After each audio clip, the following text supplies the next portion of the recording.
confusing. Well, we won't start getting that deep, but okay. But today, we're gonna watch a quick video, just kind of refresh our memories what greatest common factor is. This is the part we introed for the first time yesterday, and then we're gonna do maybe a couple examples, get us back in the swing of things, and then we're gonna play a game today, which I think is really, really fun. It's kind of Halloween based, so it's kind of fun. It's on your computer. So what was that? It's on your computer. Eric showed me. It was on your computer. No, not that one. Not that one? Not that one. This game's even better. Oh. So, alright, but section. You saw one game. That's one game we're going to play, maybe. But, section. We're on section 2.8. We're doing greatest common factor. So if you want to have your notes out, this will definitely help, or at least some type of paper so you can write some stuff down here. Well, what if I know everything about it? I'd still like your Alright. That way I can see some examples once we get there. So I'm going to have you try a couple examples here. Alright, greatest common factor. Remember, this is called the GCF. It is the, when we do like a factor tree, or we do prime factorization, it's the numbers that they have in common. Factorization. This is very, very different than least common multiple. So that's what we got to make sure that we can see. I want to show you an example today of this, but before I do that, I want to do a quick review of what prime factorization is. This gentleman here on Khan Academy explains that, I think, actually really, really well. And then we're gonna look at a problem. Now we're not gonna watch the whole video. We're gonna watch a part of it, and then we're gonna try some problems out. And then we're gonna play some games, because obviously the game wouldn't be a game unless you knew how to do it. So, all right, here we go. Plan. I think this is pretty good. I think this gentleman does a pretty nice job explaining. What's his name? Is his name Brad? It's devised or this common factor video. I don't actually know. So to be clear, first of all, when someone asks you whether it's the greatest common divisor of 12 and 8, or are they asking I don't think the that's greatest I think that's his mic. factor of Yeah. 12, 8, that's his key record. Oh, Yeah. yes, it is the. Yeah, the same thing. Really, a divisor is the number that divided to something. A factor, well, I think Must be that one. that's also the number that divided to something. So a divisor and a factor are kind of the same thing. So, out of the way, let's figure out, is the greatest common divisor or the greatest common factor 12 and 8? What we do is it's pretty straightforward. First, we figure out the factor of each of the numbers. So first, let's follow the factors out of the number 12. Well, 1 is a factor, 2 goes into 12, 3 goes into 12, 4 goes into 12, 5 doesn't go into 12, 6 goes into 12, 6. Now it's dying What out. goes into 12 goes into Yeah, it's weird. Must be his video. Huh. It could be these are the factors of 8. Or the video. 1 to 8. Maybe you blew up your speakers Not going to 8. whenever the Or alarm went off. up to 8. It scared me. Is 8. All right, How let's we pause it do here. all the factors of 12 and 8. Let's figure out what Okay, all right, so these are the factors. Now, if you don't remember factors, the factors, when you write down a number, is writing down all the numbers that multiply together to give you this. So that's the factor tree. He just didn't write it out in a tree, but I think he did a nice job of explaining, like, we're finding all the numbers that somehow can multiply to give me 12. Factors are small pieces, right? Factories they take pieces and assemble them to make a bigger number.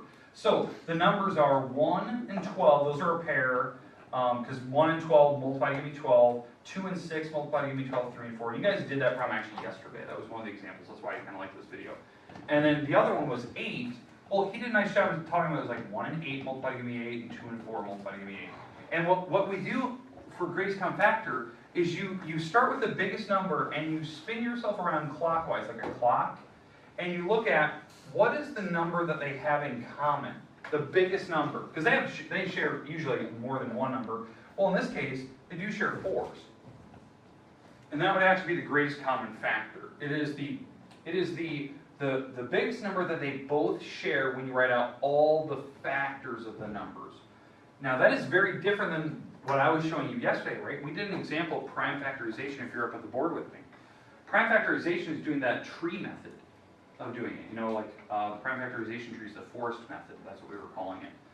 That's very different, but it would still get me to the same answer. I just like the way that he explains it, the way that you can very easily write them all out.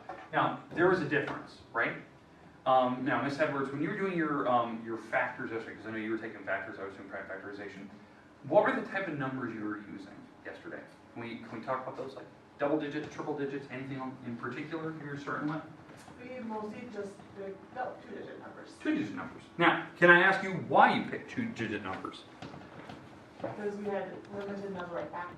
So yeah, so if you don't quite understand that, if you pick a 2-digit number, like these, right, we have 12, you're limited to a small set of numbers to pick from. If I pick a 3-digit number, let's see, Steve, what was that number you got that you had yesterday? 2,000. It was like, yeah, you had a 2,100 or something. Yeah.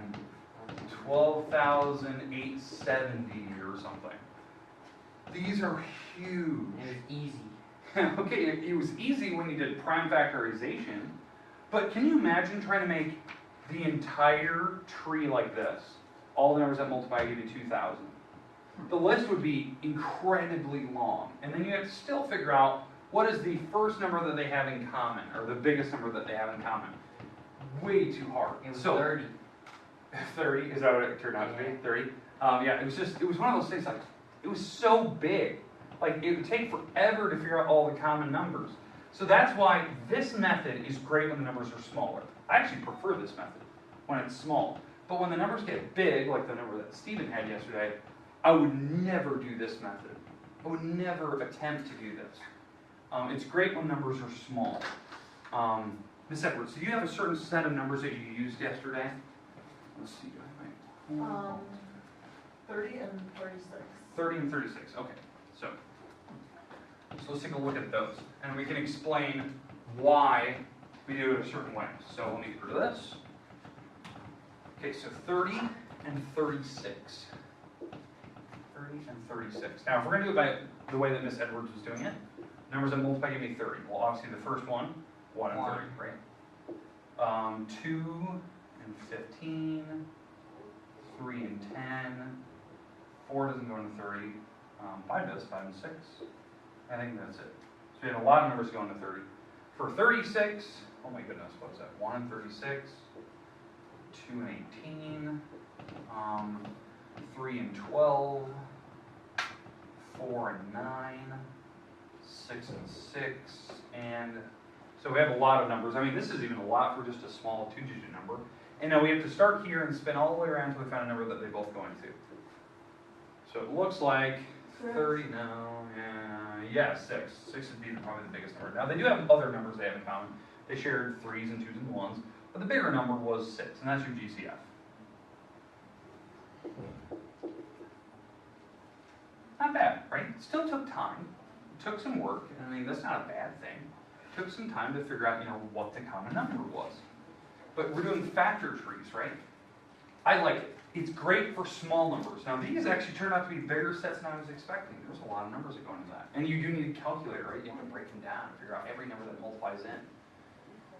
But again, these are small pieces. Do you agree that the answer is smaller than the original numbers? It's a factor, right? Factors are factory pieces, small pieces of the whole. Okay? Let's do one of the examples I did yesterday, just so you can see this. So I'm gonna stick with this number because we already know what the answer is.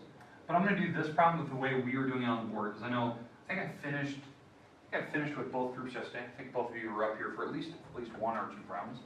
Well, for 30, if we're doing it by my method, so this is that forest method. We try the number 2, so 2 and 15, and then we break down 15. How do you break down 15? 5, 2 and 5. 3 and 5. 3 and 5, yep. And so these are the prime numbers that make 30, so it's 2, 3, and a 5, and there's 1 You each. gotta put 1. 235 is one way you can remember it. Yeah, and 36.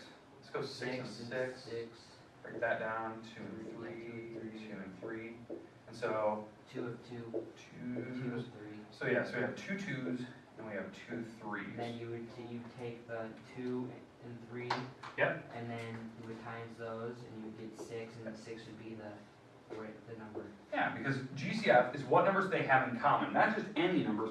What numbers do they have in common, which is the 2s, 3s, and then you have to pick the smaller power. So the smaller powers of the 2's was 1, and the smaller power of the 3's was 1. And notice I didn't pick 5. Because I don't have 5 in They don't have 5 in common. And so when you multiply these together, yeah, you get 6, which is the actual answer I was looking at. So greatest common factors, you're looking at the numbers they have in common. LCMs, you weren't. We're looking at multiples. You pick every number, you pick the biggest powers of them, all that good stuff. So that was a long, long time ago. That was last week we did that. Okay, today we're gonna try to play a game with this. We're gonna try to play a board game where you have to actually break up numbers in prime factorization and see if you can find the common multiple. So you can do prime factorization. You can do it by GCFs. But I want to see how far in this game you can make it. What if I make it all the way? You make it all the way, not a prize. Mine do? Yep. Oh boy. So, now if you don't make it very far, you still win candy though.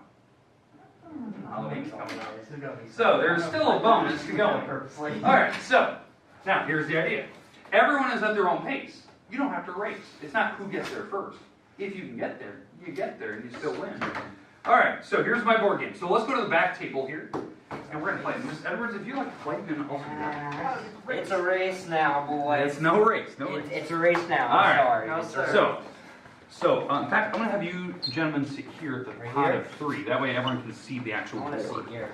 Okay. That one's too cool. I'll set that one. Alright. Need to back up here. Oh, got it. Wait, 2 and 4.